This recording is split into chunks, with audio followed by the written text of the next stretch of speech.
Good morning, everyone. Hello from Seattle. I'm Todd Bishop, editor and co-founder at GeekWire, the technology news site here in Seattle.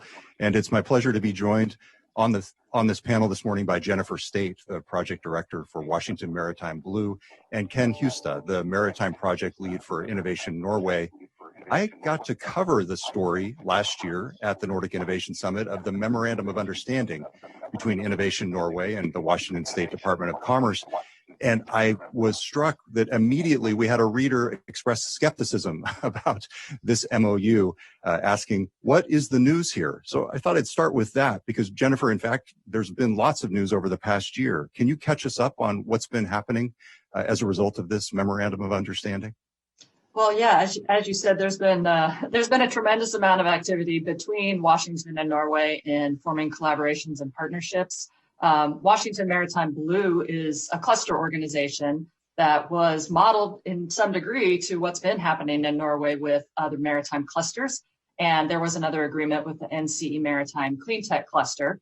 So we have been collaborating with them, and with this, by going to Norway. Innovation Norway helped us organize a trip to Norway, and we took a Washington State delegation both in 2018 and 19. And some of the pictures you're seeing are some of the visits that we had when we were in Norway.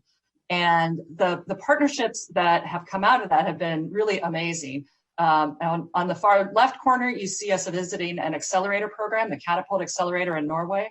Well, the Port of Seattle and Maritime Blue have now launched their first Innovation Accelerator program and graduated the first cohort of startup companies, including some connections back to Norway. Some of the partnerships that have formed are including some formal agreements between our company, DNVGL, and a new digital startup, IO Currents, has happened where they're using our digital platform and marketing on our platform called Veracity. And IO Currents, as this new startup, actually happened to receive word of their Series A funding while we were in Norway, so we were able to celebrate that together. And they also have a partnership they're on the cusp of announcing with a major Norwegian ship owner. So Seattle-based startup making these connections with Norwegian companies. And as you know, DNVGL is a Norwegian-based company, but we have about 80 staff in the Washington State area. We have directly benefited as well from this collaboration. We are doing quite a bit now with Washington State. We helped develop the strategy for the blue economy. And now we are helping operate the cluster organization. We're working with the Port of Seattle, both on helping start up the accelerator program and some clean energy planning.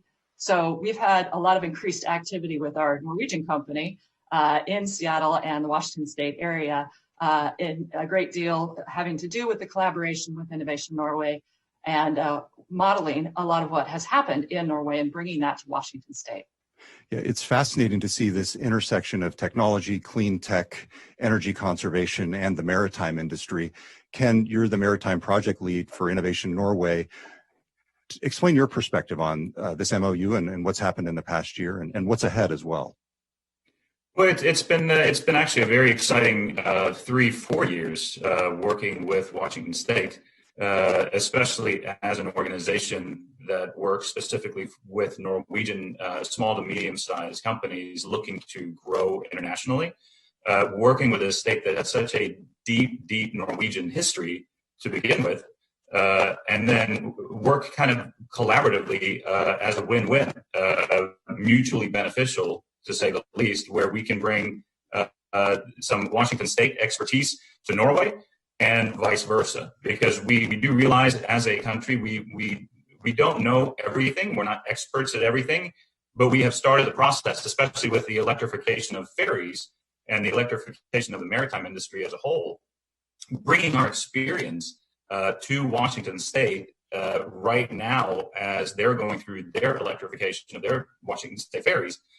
We thought was very relevant, and working with the Department of Commerce, we just realized after bringing some of the Norwegian technology companies to Washington State, they said, well, maybe we can bring a delegation to Norway and learn a little bit more about the cluster organizations, how the companies work together versus against each other, even though they might be doing the exact same technology.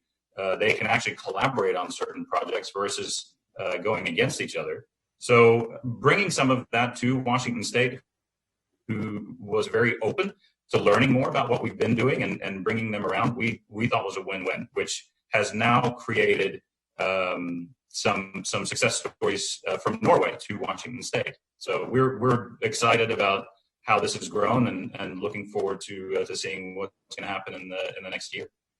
Yeah, and we have, along those lines, we have several joint innovation projects, as we call them, that are these collaborative efforts that we are doing in Washington State now, modeled around some of the joint innovation project ideas in Norway. And a lot of that is, as Ken said, electrification of vessels and working together with several different companies and organizations to help accelerate that innovation. Well, it's fascinating to see this connection between the Nordic countries and the Seattle region and Washington State continue in this new era. And it's going to be interesting to see what happens in the year ahead. Jennifer and Ken, thank you very much for talking with us. Thank you. Thank you so much. Well, enjoy the rest of the conference, everybody. Until next time, I'm Todd Bishop from GeekWire, and have a great day.